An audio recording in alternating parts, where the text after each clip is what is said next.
안녕하세요. 생방송 뷰 김예솔입니다. 안녕하십니까, 임지웅입니다. 가을에는 먹을 것들이 아주 풍요로워서 살이 많이 찌는 계절이다 이렇게 얘기하곤 하는데 그래서 그런지 저도 요즘 몸이 자꾸 무거워지는 것 같아요. 그만큼 많이 드시니까 드시는 만큼 살이 찌는 것 같아요. 아니에요. 제가 예전에는 아무리 많이 먹어도 살이 잘 안 찌는 체질이었단 말이에요. 부정하지 마세요. 많이 아니 어렸을 때는 사실 이렇게 신진대사가 잘 되기 때문에 그러는데 이 신진대사가 아마 잘 안 돼서 그런 것 같아요. 아, 그래요? 먼저 운동을 많이 하는 것도 좋고요.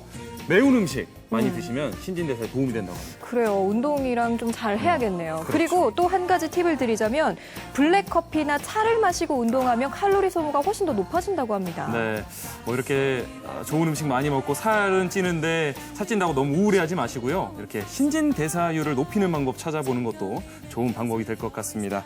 생방송비 오늘은 일제강점기 군산으로 먼저 가보겠습니다. 네, 오늘 날씨 정말 좋았습니다. 쾌청한 가을 하늘을 볼 수 있는 그런 날이었는데 이런 날씨에는 정말 여행이 딱 좋은 것 같아요. 진짜 그냥 아무 데나 가까운 곳이라도 좋으니까 아무 데나 막 훌쩍 여행을 가고 싶은데 맞습니다. 그렇게 가면은 후회를 하더라고요. 이 가는 지역의 역사와 문화를 알고 가는 것과 모르고 가는 거 엄청난 차이가 있습니다. 맞아요. 특히나 역사적인 현장이 그대로 잘 보존된 곳을 갈 때는 더더욱 그런데요. 네. 오늘 한재진 리포터가 조금 특별한 여행을 다녀왔다고 합니다. 함께 가보시죠.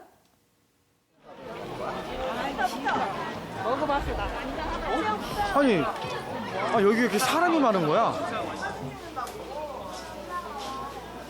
아니, 선생님, 여기 사람 왜 이렇게 많아요? 여기서 사진을 찍으면 시간 여행을 보내줍니다. 아니, 사진을 찍으면 진짜 시간 여행 갈 수 있어요? 그럼요, 보내드립니다. 가시죠. 정말요? 네. 여기 앉으세요. 시간 여행 갑니다. 하나, 둘, 셋.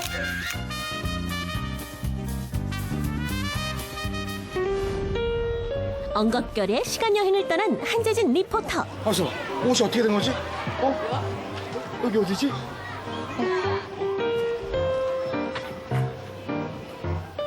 여기 어디지? 뭐지? 여기 또 어디야? 진짜. 상윤 씨! 어디 갔다 이제 왔어요? 상윤이는 우리 아버지 이름이고요. 우리 아버지 아세요? 누구세요? 저 초봉이잖아요. 저 모르시겠어요? 상류에 나오는 주인공 초봉이요. 책에서는 봤었는데 얼굴 처음 보는데요? 이렇게 모른 척 하시기예요? 아니 모른 척 하다니요. 처음 보는 걸 처음 봤다 그러지 어떻게 제가 그러면 전 처음 봐요. 그럼요. 제가 기억나게 해드릴 테니까 한번 가보시죠. 잠깐만요. 처음 보는데 어딜 쫓아가요? 잠깐만. 어디? 근대 역사의 흔적이 고스란히 보존돼 있는 군산. 인천, 부산과 함께 1930년대 대표적 물류기지였던 군산은 일본 식민지 수탈의 역사를 잘 보여주고 있습니다. 군산 세관, 조선은행, 미주상사 건물 등 일제강점기 시절 건축물들이 모여 있어 근대 역사의 산 교육장이 되고 있죠. 여기 어디예요? 잠깐만요.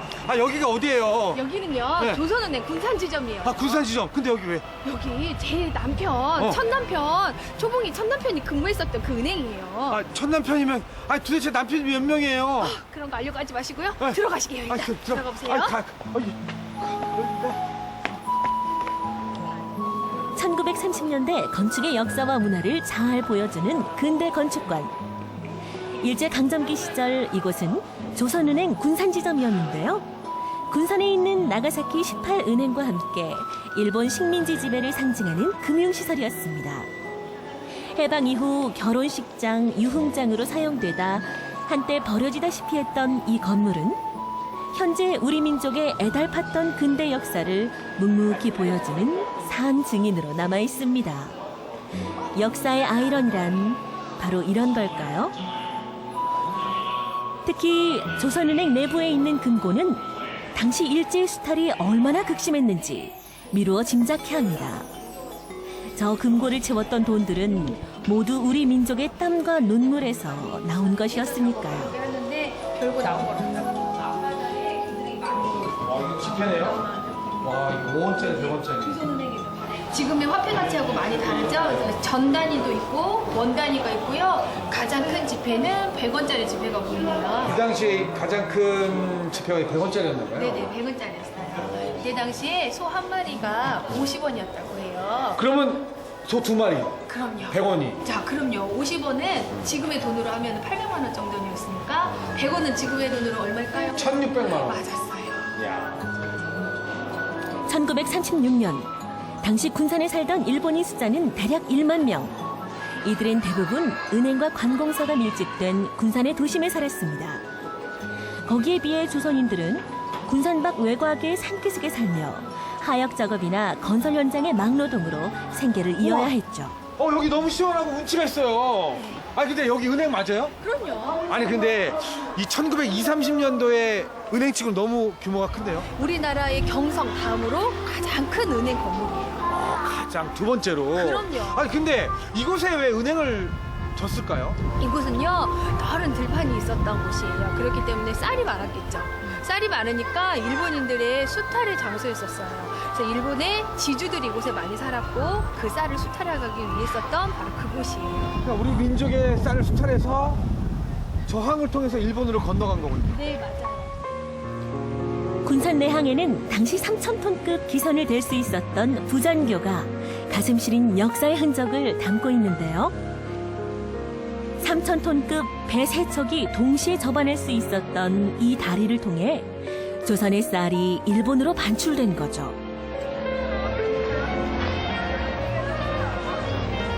굉장히 그 오래된 건물들이 많아요. 네, 거기 30년대에 지어진 건물들이 많죠. 잠깐만요. 네, 여기는 장미 갤러리. 네. 여기는 뭐 장미꽃이 많아서 장미 갤러리인가요? 아니에요. 여기 장미동은요, 저장할 장자에 쌀 밑자를 써서 장미동이라고 불려지고 있어요. 가슴이 너무 아파요. 그러세요. 근데 꼭 그렇게 아픈 역사만 있는 게 아니고요. 이 아픔 속에서도 군산에서 유명하신 군산을 빛내신 분들이 많이 있어요. 아 그래요? 네, 우리 그곳을 한번 가보시게요. 그러면 빛낸 분들을 만나러 가는 거예요? 그럼요. 자, 가시죠. 갈까요?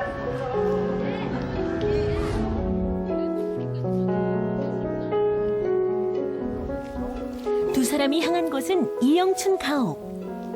일제 강점기 시절 전국 최대 농장주 구마모토의 별장이었던 이곳은 해방 후 국내 보건위생의 선구자인 이영춘 박사가 머무르며 환자들을 진료했던 곳입니다.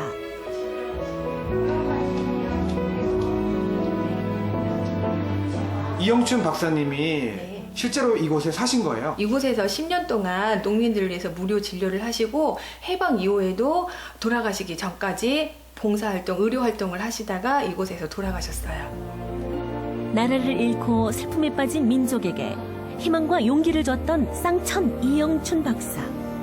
집안 곳곳에 전시돼 있는 손때 묻은 그의 물건들은 시간을 뛰어넘어 온기를 전해주고 있습니다.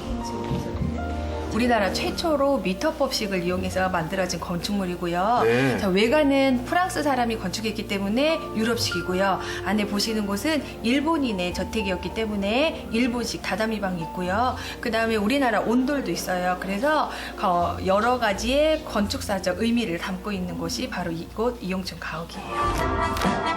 아무랬던 시절 우리의 민족혼을 지키며 꿋꿋이 지켜온 조상들이 있었기에 오늘날 우리가 있는 것 아닐까요?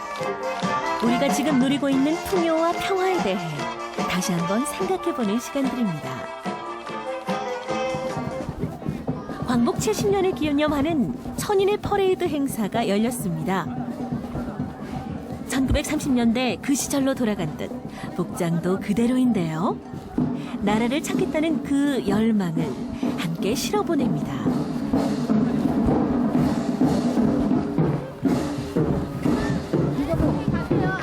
참여해보니까 어떤 것 같아요, 어머님?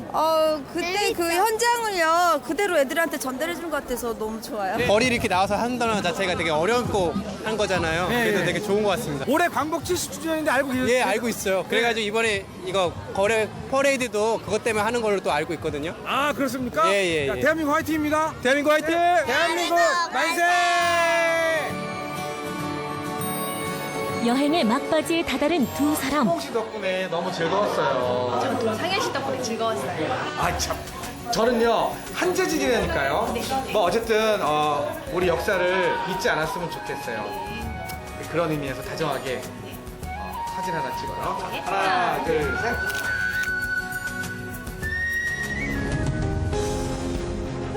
역사를 잊은 민족에게 미래는 없다 했습니다. 일제강점기 어두운 터널을 지켜온 우리의 민족 혼. 그 정신을 잊지 않는 한 30년대의 역사는 지난 과거가 아니라 오늘을 살아가는 지표가 될 것입니다.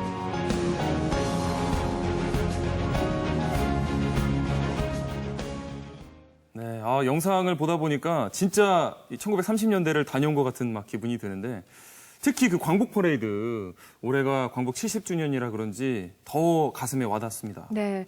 하지만 저 시대에 저렇게 많은 사람들이 같이 태극기를 들고 행진을 한다는 건 뭐 상상조차 하기 힘든 그런 일이었죠. 그렇죠. 그때 못했던 일을 이제 우리 후손들이 이렇게 대신 재현해 줌으로써 우리 조상들의 한이 좀 풀렸으면 하는 바람입니다. 네, 오늘 시간 여행 아주 잠깐이었지만 다시 한번 많은 걸 깨달았습니다. 네. 우리의 역사 교육 또 역사 의식이 얼마나 중요한지를요. 네. 우리 후손들에게 우리가 물려줄 수 있는 가장 위대한 유산은 다른 게 아니라 올바른 역사 교육이 아닐까 싶습니다.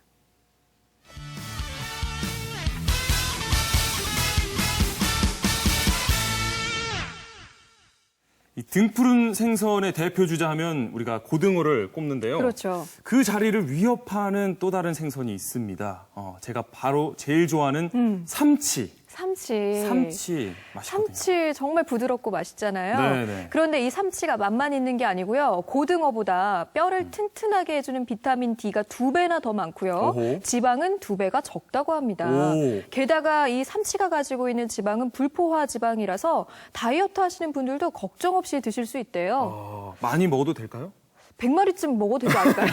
너무 많이 먹으면 또 네. 살이 찌겠죠. 예. 지금 이 살이 오를 대로 올라서 아주 통통하게 살이 올랐다는데요. 삼치 맛보러 함께 가시죠.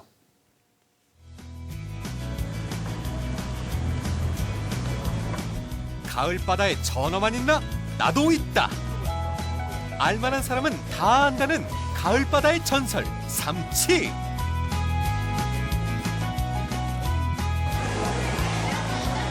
찬바람이 불면서 살에 기름이 오르기 시작해 부드럽고 고소한 맛이 일품인 삼치 맛보러 전남 완도로 어서 어셔잉.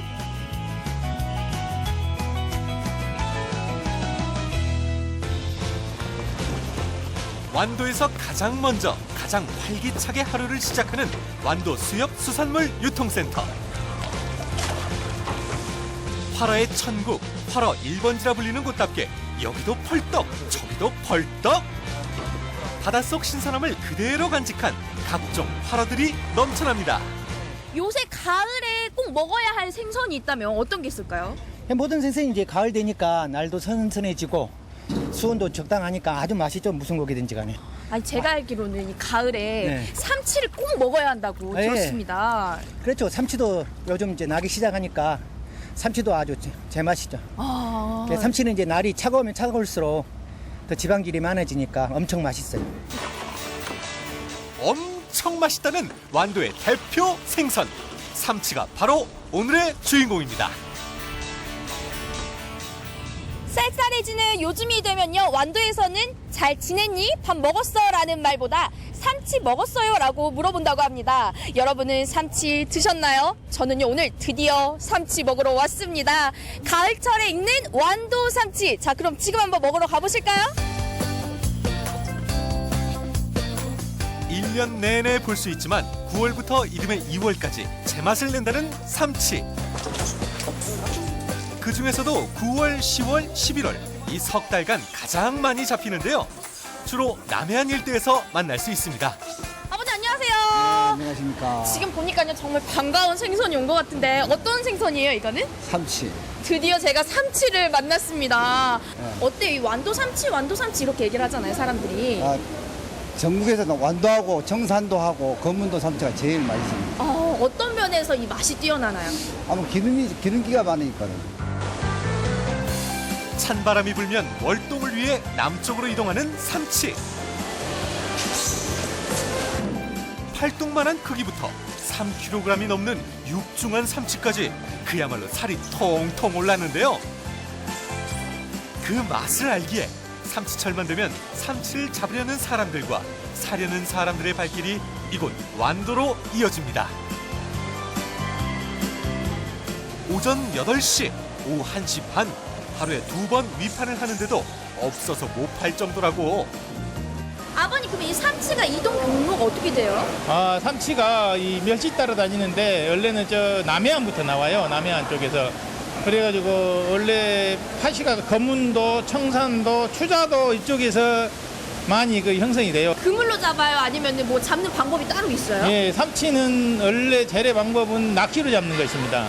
예, 보면은 배에다가 그 장대를 크게 해가지고 낚싯줄을 달아요. 그리고 미끼가 없어요, 삼치는. 이 가짜 미끼를 바닥바닥하게 써가지고 예, 그걸 먹이인 양 그렇게 날쌔게 해서 먹는 거죠. 그렇게 배로 계속 꽂고 다녀요. 그러면 그게 바닥바닥하니까 먹인 줄 알고 삼치가 먹어요. 가짜 미끼를 멸치인 척 위장해 삼치를 낚는 전통 채낚기 방식을 고집하는 완도. 상처 없이 가장 신선한 삼치를 잡을 수 있어 그물로 잡는 삼치보다 훨씬 귀한 대접을 받습니다. 큰 삼치는 킬로그램당 10,000원, 작은 삼치는 6,000원에서 8,000원 선에 판매됩니다. 머리부터 발끝까지 버릴 것이 없는 알뜰한 생선이니 이만하면 저렴한 편이죠. 신선한 삼치는 뭐니뭐니 해도 회로 먹어야 제맛. 비늘을 벗긴 삼치살은 무르기 때문에 숙련된 칼질로 단 한 번에 썰어내야 합니다.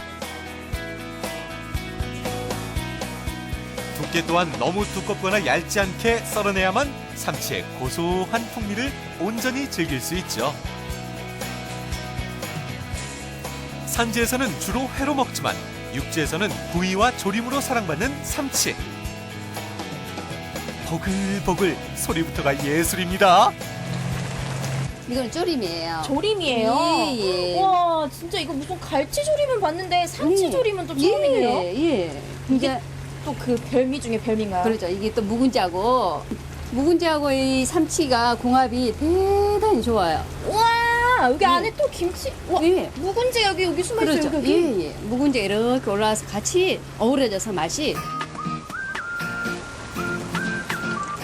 우리 어머님 오늘 제대로 작정하셨네. 조림에 이어 비장의 무기 삼치전까지 선보이는데요. 여기에 묵은지 다시마쌈, 무쌈마리를 더해 푸짐한 삼치 한 상이 마련됐습니다. 가을의 전설로 불릴 만한 먹음직스러운 자태. 넣고 삼치를 더 맛있게 먹는 방법. 완도산 김에 삼치회, 묵은지를 얹어 한 입에 넣으면 먹어보겠습니다.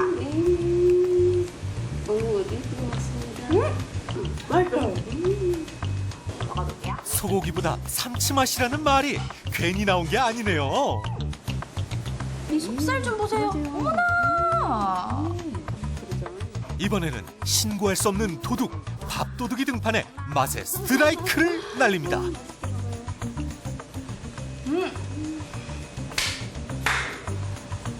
어머니, 입안에 넣으면 혀에 착 감겨 씹을 것도 없이 사르르.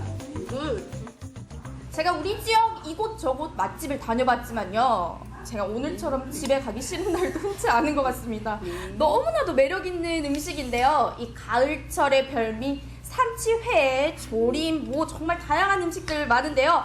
여러분도 절대 놓치지 말고요. 이번 이 별미 삼치 꼭 맛봐보시길 바랍니다.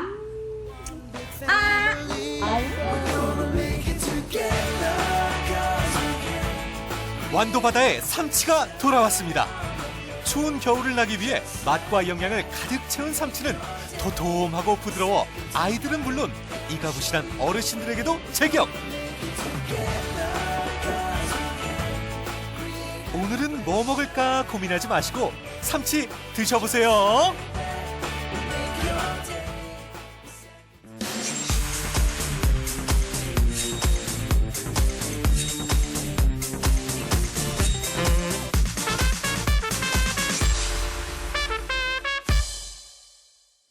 네, 울긋불긋 예쁘게 단풍이 물들어가고 있는데요.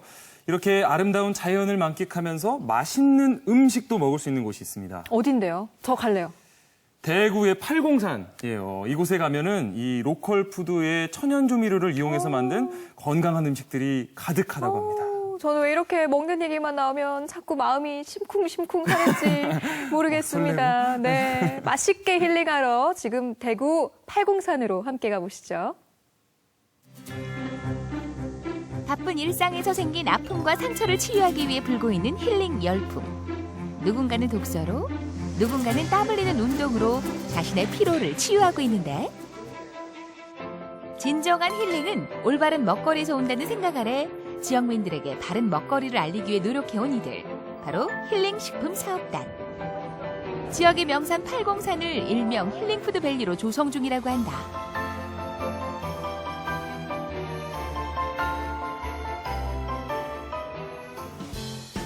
대구 시민들의 대표 휴식처이자 치유의 공간인 명산 팔공산. 그곳에 몸과 마음을 치유하는 힐링푸드의 세계. 지금 들어가 본다.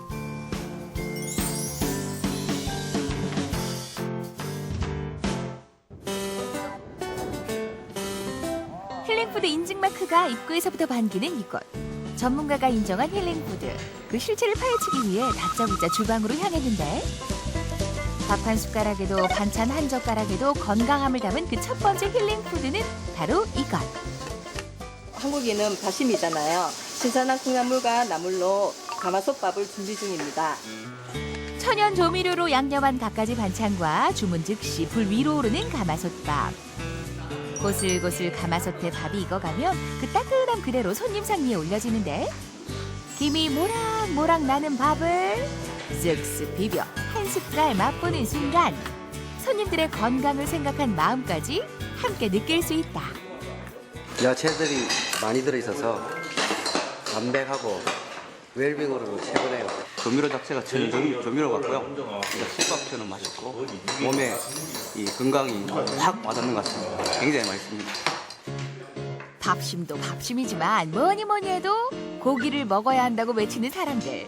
그래서 그들을 위해 준비된 이곳에 시그니처 메뉴가 있다는데 자 바로 이것. 이거 능이 오리백숙이요. 제철 능이버섯과 신선한 오리, 거기에 한약재까지. 이제부터 필요한 건 바로 시간. 능이 오리백숙은 주문 즉시 조리가 시작되는데요. 능이랑 오리랑 한약재를 섞어서 1시간 정도 푹 끓이게 되면은 한약재 성분이 오리고기에 스며들어서 아주 건강한 음식으로 만들어지게 됩니다. 기다리지 않은 자 먹지도 말라.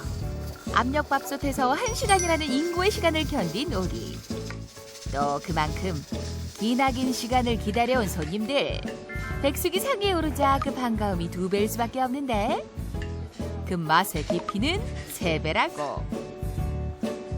우와 맛있겠다. 한약재가 많이 들어가서 국물도 너무 진하고요. 보약 먹는 느낌이 나네요. 송이는 향으로 먹고 능이는 맛으로 먹는다는 얘기를 제가 들어봤는데 먹어보니까 능이가 생각보다 향도 좋고 맛이 너무너무 좋은 것 같아요. 가슴속까지 능이 향이 막 번지는 게 정말 건강해지는 것 같습니다. 진짜로 맛있어요. 가을바람을 타고 솔솔 풍기는 향긋한 내음, 그 향의 정체는? 가을의 진미, 송이버섯 요리를 맛보여드리겠습니다. 9월에서 10월, 지금이 딱 제철인 가을 진객 송이버섯. 그 귀하다는 자연산 송이를 직접 보기 위해 사장님을 따라 나섰는데 도대체 송이는 어디다 말씀이에요? 응? 바로 그때 드디어 보았노라 송이버섯. 송이향, 신선도, 수분을 방지하기 위해 그래가지고 여기서 보관합니다. 아니 이렇게 보관하면 얼마 동안 사용할 수 있어요? 예, 우리 팔공산 송이 같은 경우는 한 15일 정도 보관할 수가 있습니다. 30년 된 노송에서만 자라는 송이버섯. 인공 재배가 어렵고 가을 한철에만 재배가 가능해 그만큼 귀하디 귀하신 몸이라는데 이곳은 그중에서도 우리 지역 팔공산에서 생산되는 송이버섯을 주로 사용하고 있다. 국내산 송이가 생산되기 전에는 중국 연길산 송이를 사용을 하고 9월, 10월부터는 팔공산 송이가 생산이 많이 되기 때문에 팔공산 송이를 사용하고 있습니다. 팔공산 송이가 향이 짙고 송이가 굉장히 야물고 단단하고 품질이 되게 우수합니다. 특유의 향을 가진 송이버섯, 그 향을 제대로 즐기기 위해선 송이를 생으로 먹는 것이 제일 맛있다지만 더욱 맛있게 즐길 수 있는 방법이 있다는데. 사장님, 송이 샤브샤브 주세요. 우라, 송이 샤브샤브. 향 좋은 송이는 송송송 썰어 가지런히 담아내고, 한우 살치살은 한입 크기로 잘라 썰어주면 이것으로 준비 끝. 송이 샤브샤브가 준비 다 됐습니다.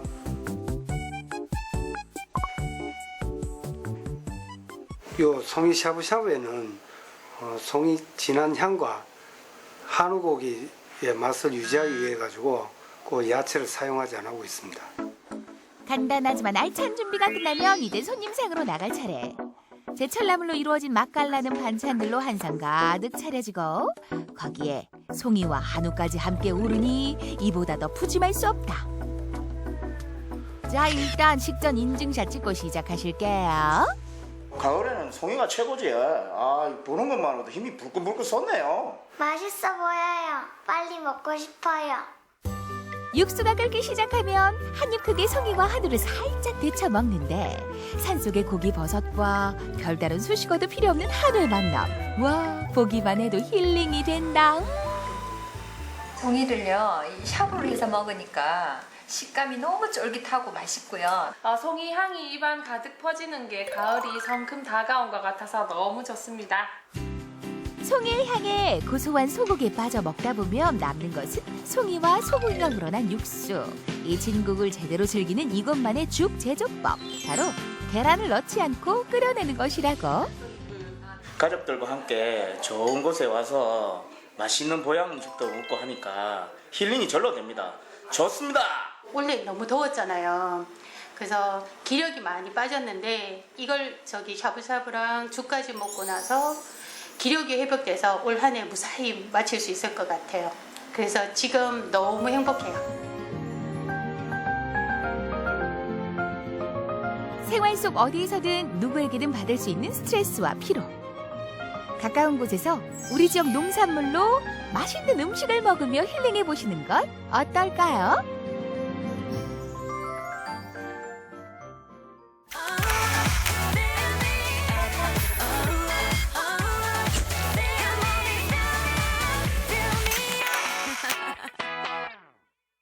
이번에는 우리나라 명작 소설의 배경지로 여행을 떠나보겠습니다. 감수성의 혁명이라 불리는 이 김승옥 작가의 대표 소설 무진기행. 이 무진기행의 배경지인 순천만 갈대밭으로 떠납니다.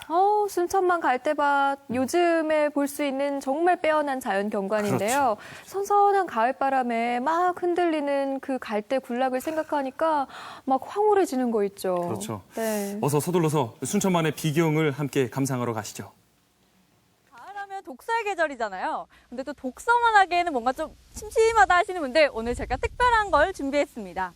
순천에서의 신무진기. 저와 함께 가을의 정취에 흠뻑 빠지러 가보시죠.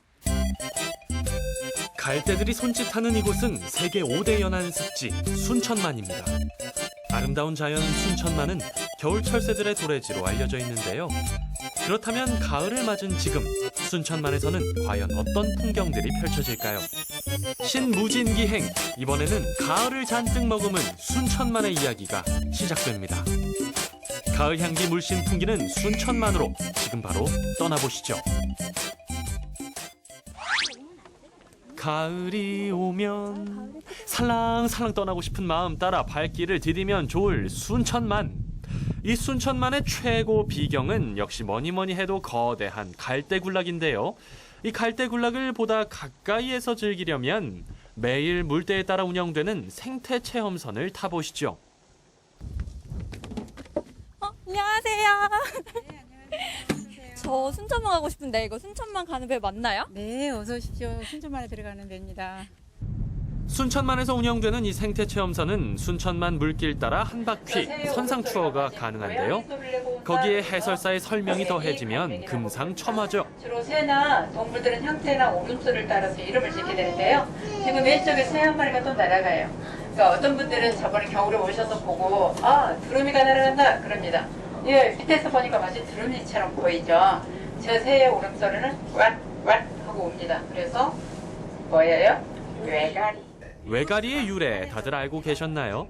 왕복 6km 총 30분이 소요되는 생태체험선은 고흥반도와 여수반도 사이 깊숙이 자리 잡은 순천만을 보다 제대로 들여다볼 수 있는 알짜배기 즐길거리입니다. 무료할 틈 없이 시시각각 변하는 풍경들은 찍는 족족 작품이 되죠. 특히나 이곳 순천만은 새들에게도 지상 낙원으로 입지를 굳혔다고 하는데요. 덕분에 추운 겨울이 되면 철새들의 안식처로 순천만은 또 다른 볼거리를 제공합니다. 순천만을 찾아온 새들은요, 약 230여 종의 새들이 있는데 겨울에 오시게 되면 어마어마하게 많은 겨울 철새들이 찾아오는데요. 작년에는 작년에는 흑두루미가 1,005마리, 그래서 천하게 이곳을 다녀갔습니다. 올해는 더 많은 새들이 올 것 같고요. 배 위에서 순천만을 가깝게 즐기셨다면 이번에는 순천만의 아름다움을 한눈에 담을 수 있는 뷰 포인트로 안내해 드립니다. 벌써 많은 관광객들로 북적북적한 이곳, 대체 어디일까요? 여기가 용산 전망대인데요. 여기 석양이 진짜 예쁘대요. 와, 여기 외국인들도 많고. 순천만의 가장 아름다운 모습과 만날 수 있는 이곳. 용산 전망대는 갈대와 갯벌, 그리고 S자 곡선 수로를 자유롭게 노니는 새떼까지 한눈에 담을 수 있죠. 이런 풍경을 그냥 지나친다면 그건 예의가 아니죠. 이 아름다운 순간을 오랫동안 간직하기 위한 인증샷은 필수. 특히 황홀한 일몰을 감상하기 위해 낙조 때마다 이곳을 찾는 마니아들이 있을 만큼 용산 전망대는 순천만의 숨은 명소입니다. 순천만 초입에서 이 전망대까지는 총 40여 분이 소요된다는 점 참고하시기 바랍니다. 그렇게 오른 용산 전망대에서 바라보는 풍경은 그만한 가치가 있다는 것 역시 참고하십시오.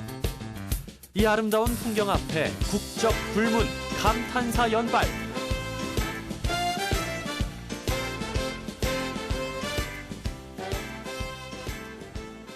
여기 어때요? How about your feeling? I work for an organization in Incheon called East Asian Australasian Flyway Partnership, and this is one of our sites for a very special importance for migratory birds. So it's very nice to see this place, and it's very, very important in Korea for a lot of different bird species, for a lot of cranes and gulls and spoonbills. 이런 분위기는 처음입니다. 처음이고 이 진짜 사람이 일부러 만들려면 인조적으로 만들려면 힘들겠지만 자연적인 이 모습이 너무너무 좋네요. 처음입니다. 저는 이 와가지고 이런 모습을 본 게 몇 번 놀러 왔는데 오늘 정말 처음인 것 같아요. 너무 좋습니다. 정말 좋은 이 순천만의 풍경, 그 가슴 깊은 감동을 자아내는 필수적인 요소가 있습니다. 바로 지금이 딱 절정이라고 하는데 과연 무엇일까요? 순천만 갈대밭이 유명하잖아요. 근데 막상 와서 보니까 보이세요? 와, 이 칠면조 색깔이 너무너무 예뻐요. 빨그스름한 게 제가 와서 부끄럽나 봐요. 가을을 맞아 온몸 가득 붉게 물든 칠면초. 바다에서부터 시작되는 가을을 순천만에서 직접 두 눈으로 확인해 보시길 바랍니다. 그리고 이 가을 빼놓고 갈 수 없는 코스가 있습니다. 바로 순천만의 문학기행 코스인데요. 무진교에서 시작되는 갈대열차는 순천만 내 위치한 문학관으로 안내해 줍니다. 이 문학관에는 순천 출신의 소설가 김승옥관이 마련돼 있어요. 60년대 한국 문단계의 파란을 일으킨 김승옥을 기리기 위해 지난 2010년 개관한 김승옥 문학관. 무진기행의 배경이 된 순천에서 그것도 이 김승옥관에서 그 주인공과 만날 수 있습니다. 지금은 한 달에 15일가량 이곳에 머물며 집필 활동을 하고 계신다는 김승옥 선생님. 60년대 문단계의 혜성처럼 등장했던 김승옥 선생님의 발자취를 헤아릴 수가 있는데요. 지난 2003년 뇌졸중으로 쓰러지신 이후 현재 어느 정도 건강을 되찾은 선생님. 간단한 단어와 손짓으로 그 시절의 이야기를 들려주셨습니다. 특히나 김승옥관을 찾는 분들을 위해 기념사진을 찍어주는 것은 물론이고요. 친필 사인 역시 해주고 계십니다. 순천문학관에서 직접 문단의 거장 김승옥 작가와 조우할 수 있는 기회 놓치지 마십시오. 순천에 오면 꼭 먹어야 한다는 짱뚱어탕. 와, 이게 짱뚱어탕이거든요.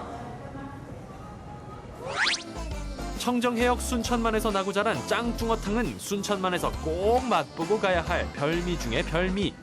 특히나 남도의 손맛과 인심이 더해지니 벌써부터 그 맛이 궁금해집니다. 뜨끈뜨끈한 짱뚱어탕의 맛 어때요? 짱뚱어탕이 굉장히 고소하고 깊어요, 깊어. 조금 무슨 보양식 먹은 것 같아요. 거기다가 또 순천의 명물, 또 칠개. 미니 꽃게 같아, 미니 꽃게. 이 칠개로 말할 것 같으면 순천만에서 나고 자란 짱뚱어와 어깨를 나란히 하고 있는 또 다른 별미인데요. 예부터 짱뚱어탕에는 꼭 이 칠개 반찬을 곁들여 먹을 만큼 궁합이 좋다고 합니다. 가을이 제철인 유서 깊은 이 칠개 반찬의 맛, 평가를 좀 들어볼까요? 고소하면서 바삭바삭한 게 무슨 과자 먹는 것 같아요. 어딘가로 훌쩍 떠나고 싶은 이 계절. 그러나 조금은 낭만적이고도 싶고 또 어느 정도는 사색도 좀 즐기고 싶다면 무진기행의 본거지 순천만을 추천합니다. 너무 무겁지도 않게 또 너무 가볍지도 않게 올가을 순천만으로 오세요.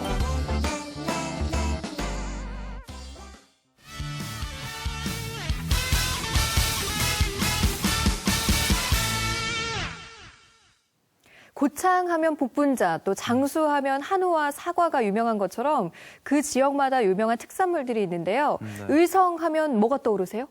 의성 마늘. 그렇죠. 많은 분들이 아마 마늘 떠올리실 겁니다. 그런데 의성에는 이 마늘 말고도요, 정말 좋은 농산물들이 많이 있다고 그래요. 맞아요. 뭐 우리 지역에서는 사실 김제가 쌀로 유명하지만 네. 또 이 의성 쌀도 밥맛이 그렇게 좋다고 해요. 맞습니다. 이 의성 쌀은요, 알곡이 굉장히 굵고 찰져서 밥맛이 좋다고 하는데 이 쌀에다가 또 요즘 새롭게 아주 뜨거운 농산물로 떠오르고 있는 게 있대요. 의성에서 바로 복숭아입니다. 이 쌀과 복숭아 만나러 지금 함께 가보시죠. 가을빛이 풍경을 곱게 물들이는 가을, 만물이 고개를 숙이는 이 계절에 제대로 된 건강한 우리 농산물을 찾고 있다면 천혜의 고장 의성에 주목해보는 건 어떠세요?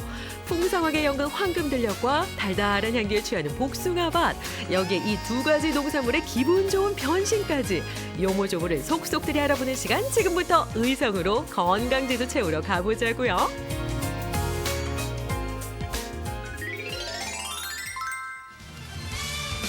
대풍요 대풍! 가을 안개에 풍년이 든다더니 올해도 안개평야엔 어김없이 곡식들이 탱글탱글 연그렇습니다. 경북 안에서도 세 손가락 안에 꼽히는 안개평야는 밥맛 좋기로는 이미 전국에 소문이 자자할 정도. 그렇다면 밥심으로 사는 한국인은 홀딱 반했다는 의성쌀의 비결부터 파헤쳐 봐야겠죠? 예, 좋고 말고요. 우리 의성쌀은 이 토심에 밥맛이 딸려 있습니다. 굵직굵직한 나달의 무게를 못 이기고 어느새 고개를 푹 숙인 벼이삭들, 그 아래 영양분을 듬뿍 머금은 이 붉으스름한 황토의 자태. 이 토양의 유기물 함량이 풍부해가지고 이 아주 밥맛이 좋고 전국 어디에 갖다 놔도 빠지지 않는 우리 의성 브랜드 쌀입니다.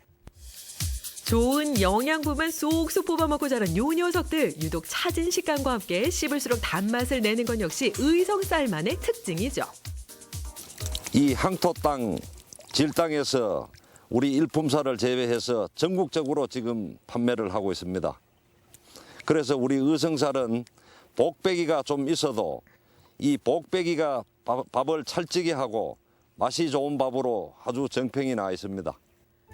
특별한 것 없이 밥만 지어놔도 용기가 쭈아르르 배꼽시계를 저격하는 건강한 우리 농산물, 정말 매력적이죠? 그런 의성쌀이 밥상 위에서는 터줏대감 노릇을 하는 한편, 이곳에서 남녀노소 입맛 저격에 나섰습니다. 앙증맞은 크기에 재료까지 신토부리, 엄마들도 안심하는 건강 주전부리가 바로 변신의 주인공. 의성쌀로 한가를 만들면 맛이 더 고소하고 담백합니다. 가을면 중심에 자리한 의성 한과. 원산지와 가까이 있다 보니 재료는 주로 지역 농산물들을 이용하는데요. 그럼 어디 정성 없이는 만들기 어렵다는 한과 제조 과정도 살짝 엿볼까요? 일단 반대기를 튀겨주기만 해도 반은 완성. 특히나 이곳 한과는 무엇보다 조청이 포인트입니다.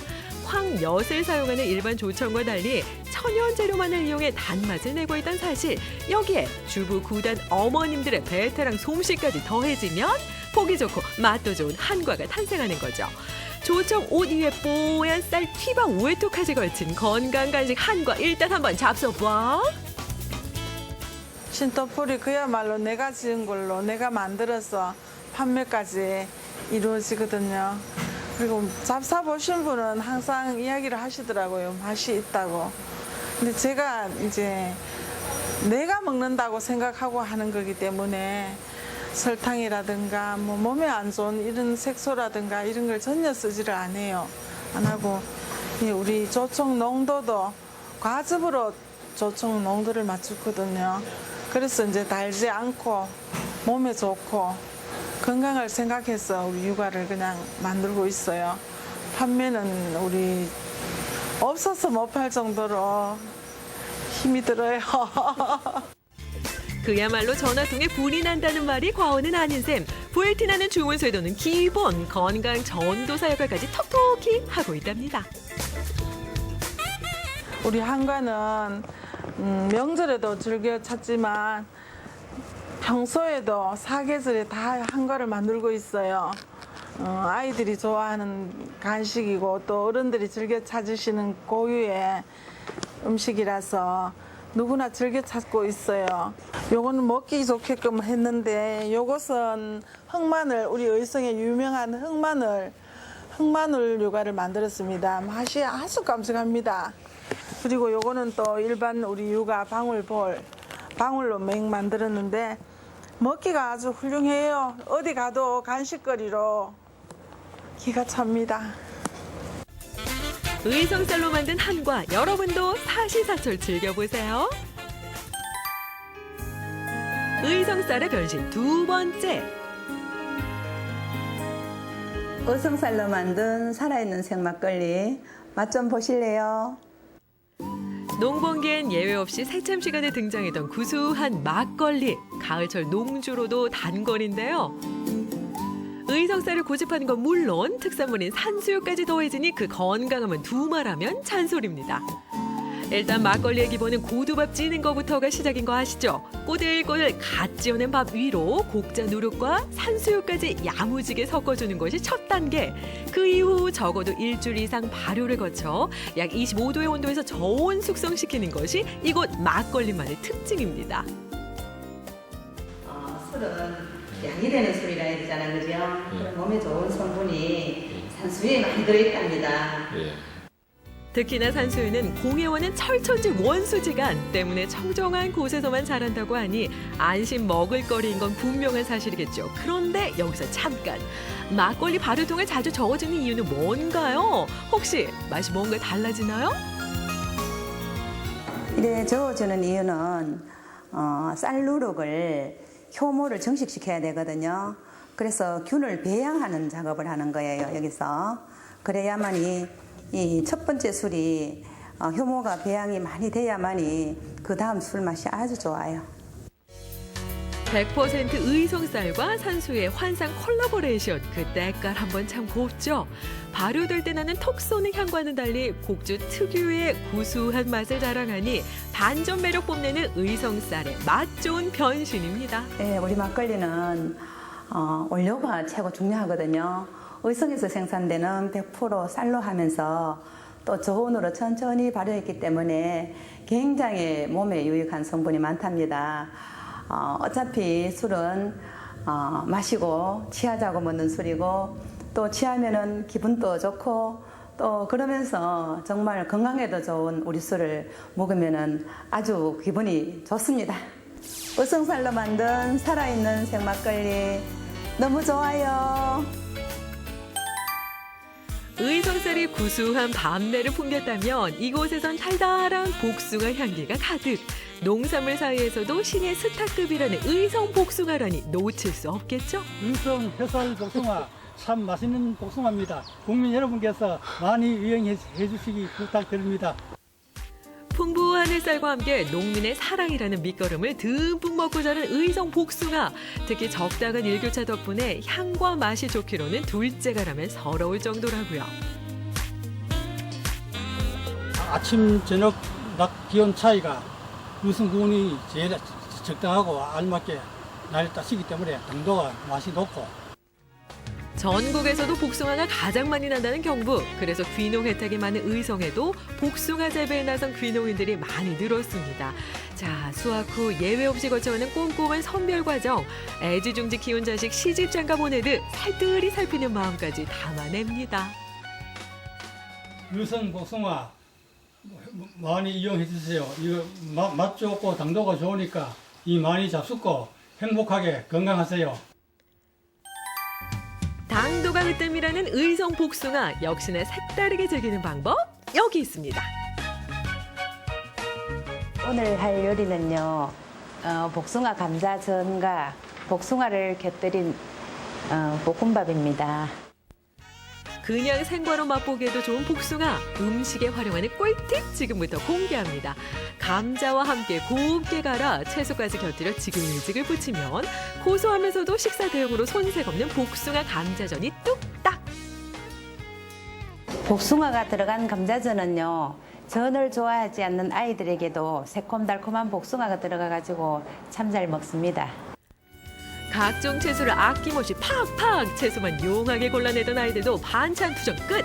달달달 볶아낸 볶음밥에 복숭아를 솔솔솔. 더구나 복숭아는 비타민과 섬유질이 많아 영양면에서도 으뜸이라는 점 기억해두면 좋겠죠. 볶음밥은요. 새우살과 아이들이 좋아하는 복숭아를 넣어서 아주 새콤달콤하게 맛이 좋습니다.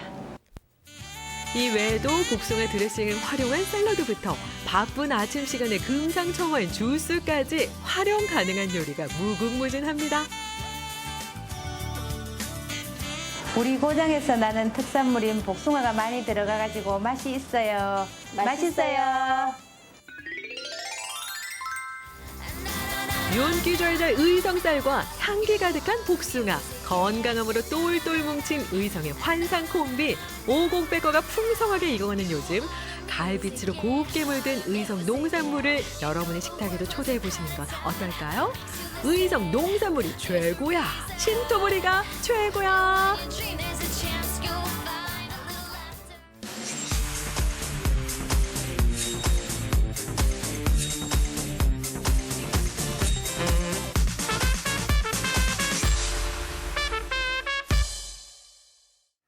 오는 17일과 24일 이 포쇄 그리고 어진 봉안 행렬이 전주에서 진행됩니다. 네, 이 포쇄 재현은 임진왜란 때 불에 탄 춘추관 그리고 성주 등 이 세 곳의 사고와는 달리요. 유일하게 조선왕조실록을 온전하게 지켜낸 전주 사고의 정신을 되새기기 위한 그런 재현 행사입니다. 그렇습니다. 그리고 역시나 유일하게 남아있는 이 태조 어진, 이 어진을 봉안하는 행렬이 또 행사가 재현될 예정입니다. 네, 행사를 앞두고 이 행사의 의미와 역사를 되짚어보는 시간을 마련했는데요. 오늘 이 자리에 전주 어진박물관 이동희 관장님께서 자리해 주셨습니다. 안녕하세요. 어서 오세요.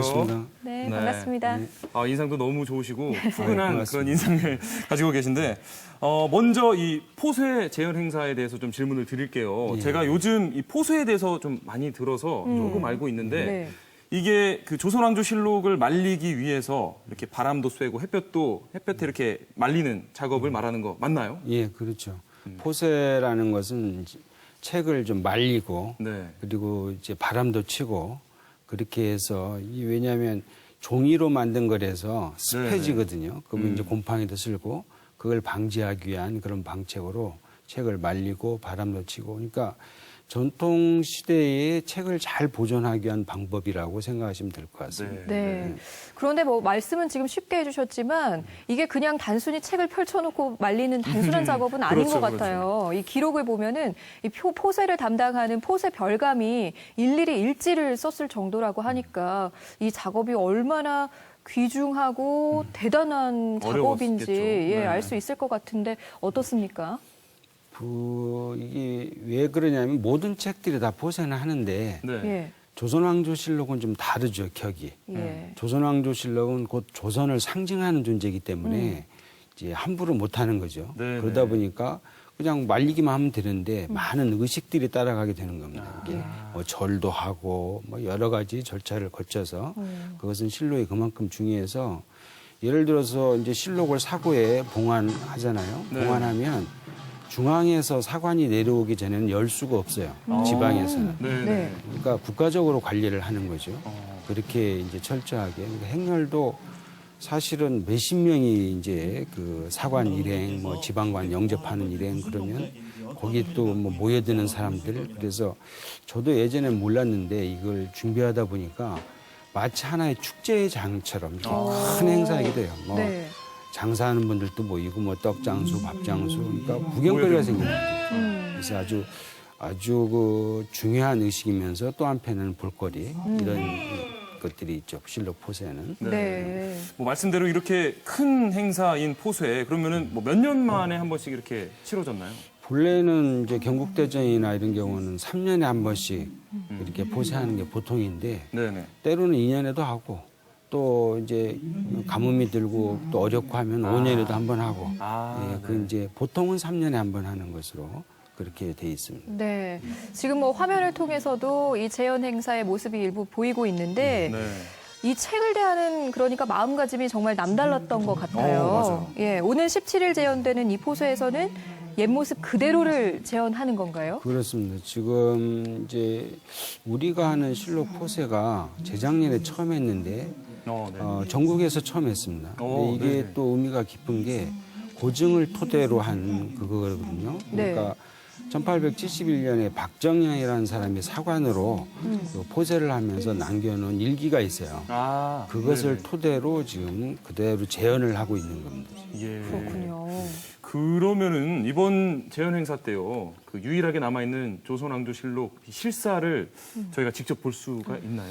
그러니까 이제 조선왕조실록 진본을 보면 제일 좋겠지만 진본은 밖에 나온 적이 없어요. 그렇겠죠. 그러니까 세계 뭐 기록문화유산 그 대회 할 때도 나온 적이 없고, 그래서 지금 저희가 이제 근데 다행스럽게 그 조선왕조실록을 지켜낸 고장이기 때문에 그 실록 복본화 사업을 했었어요. 문화재청하고 같이. 그래서 복본화된 그 책들을 가지고 이번에 재현하니까 진본은 아니래도 조선왕조실록이 저렇게 생겼구나 이런 것도 같이 볼 수가 있습니다. 쌍둥이라고 볼 수 있겠죠. 그렇죠. 그래요. 그래서 정말 놓쳐서는 안 될 귀한 행사가 아닌가 싶은데요. 그리고 24일이에요. 태조 어진 봉안 행렬도 열립니다. 네, 그렇죠. 소개를 좀 해주시죠. 그 지금 앞에서도 말씀하셨지만 현재 그 유일한 현재 남아있는 많을 때는 뭐 20점이 넘게 있었지만 현재는 경기전에 모시고 있던 태조 어진만이 유일하거든요. 국보 317호로 지정돼 있고 이런 이제 태조 어진의 어떤 의미를 다시 되새기기 위한 그런 차원의 이제 재현 행사라고 이렇게 보시면 될 것 같습니다. 그 말씀해주신 대로 유일한 이 태조 어진인데 이게 전주에 이렇게 보관되게 된 이유도 참 궁금해요. 전주가 이제 태조가 태어나고 살았던 곳은 아니지만 태조의 선조들이 살았던 곳이 그러니까 본향이죠. 그리고 조선시대 전통시대에는 본향이 굉장히 중요합니다. 지금 출신지처럼. 그래서 그런 곳이 전주기 때문에 건국 직후에 전주에 태조 어진을 모시게 됐던 겁니다. 그러니까 전주가 조선왕조의 발상제의 뿌리고. 그렇죠. 그러니까 뭐 조선왕조 500년 동안 운명을 같이 했던 존재가 전주라고 생각하시면 됩니다. 네, 태조 어진이 유일하게 남아있는 이 전주에 유일하게 있는 박물관이 있어요. 바로 어진 박물관인데 그러니까 좀 쉽게 풀어서 말하면 왕의 초상 전문 박물관이다. 예, 이렇게 말할 수 있는데 어떤 어진들이 있는 건가요? 그러니까 이제 저희가 태조 어진을 봉안하면서 그게 계기가 돼서 현재 어진들을 다 다시 모사를 해서 모시고 있는 그런 건데 지금 남아있는 어진은 영조 어진하고 철종 어진밖에 없어요. 태조 어진 이외에 세 점만 있는데 그 두 분 거하고 그다음에 고종 어진과 순종 어진 마지막 황제들 여긴 사진이 있으니까 사진으로 모사해서 지금 저렇게 봉안해 놓고 있고 예. 이제 또 세종하고 정조 어진도 있지만 이분들은 그 실제 그 용안이 아닙니다. 그렇군요. 그래서 상상해서 이렇게 그래서 표준 영정이라고 그래요. 예. 그런 영정이 또 있고 그렇게 지금 모시고 있습니다. 네. 이렇게 매년 이 재현되고 있는 포쇄 그리고 어진 봉안 행렬 뭐 우리가 소중하게 지켜야 할 문화유산이라는 생각이 드는데 앞으로 이렇게 잘 지켜나가기 위해서 우리에게 좀 필요한 노력이 있다면 뭐가 있을까요? 그러니까 이제 넓게 보면은 지금 실록 포쇄나 어진 봉안도 그 안에 다 들어갈 텐데 결국은 지금은 많은 지역들이 뭔가 자기 지역의 자랑거리를 만들어내고 뭔가 관련이 있으면 뭔가 이게 상품을 만들고 그런 상황이라서 완성도가 높은 그런 그 행사가 돼야 할 거예요. 그러기 위해서 이제 고증을 철저하게 해서 뭔가 하여튼 똑같지는 않아도 거의 가깝게 하는 것이 그것이 잘 보존하고 또 잘 해나갈 수 있는 방법이 될 겁니다. 네. 그래서 우리는 이 행사 끝나고 12월 10일 날 또 전국의 그 이 전공자들을 모시고 학술대회를 해요. 그렇게 해서 뭐가 부족하고 어떤 점이 그래서 장기적으로는 이제 문화재 지정 쪽으로 우리가 생각을 하고 있어서 만약에 생각한 대로 된다면 아마 굉장히 선도적인 이런 경우는 없거든요. 네. 그러니까 지금 각별하게 지금 접근을 해가고 있습니다. 네. 끊임없이 이루어지는 철저한 고증, 이렇게 많은 노력을 하고 있는 거 참 미래가 밝다는 생각이 듭니다. 믿음이 막 갑니다. 네. 오는 17일, 24일에 있을 포쇄 그리고 어진 봉안 행렬 전주에서만 있는 아주 귀한 행사입니다. 네, 재현 행사 많은 분들이 참석하셔서 이 귀한 행사 관람하셨으면 좋겠네요. 오늘 나와주셔서 정말 고맙습니다. 고맙습니다.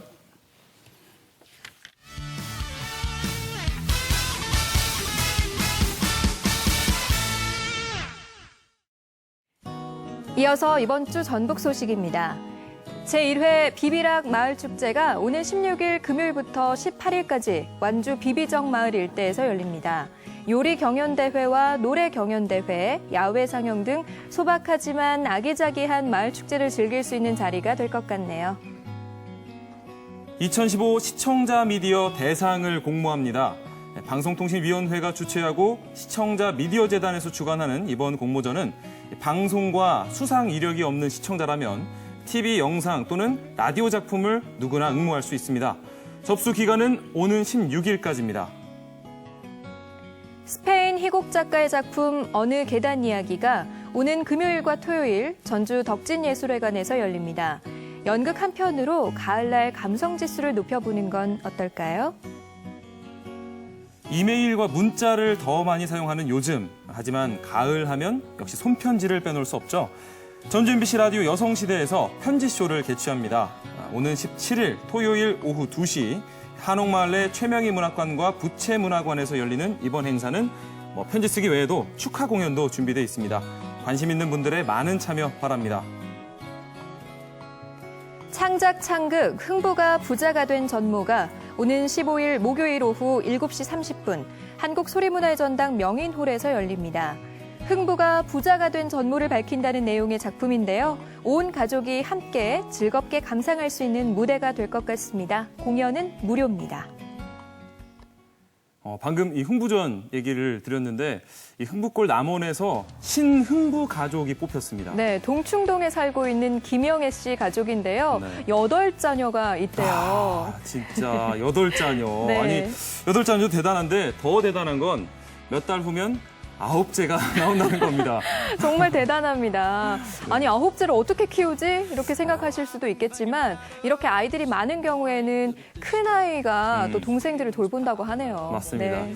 아마 육아가 굉장히 힘들긴 하지만 이 아이가 주는 행복이 그만큼 크기 때문에 이렇게 9자매까지 낳은 거 아닌가 싶습니다. 9째 건강하게 출산하시고요. 앞으로도 행복이 가득하시길 빌겠습니다. 네.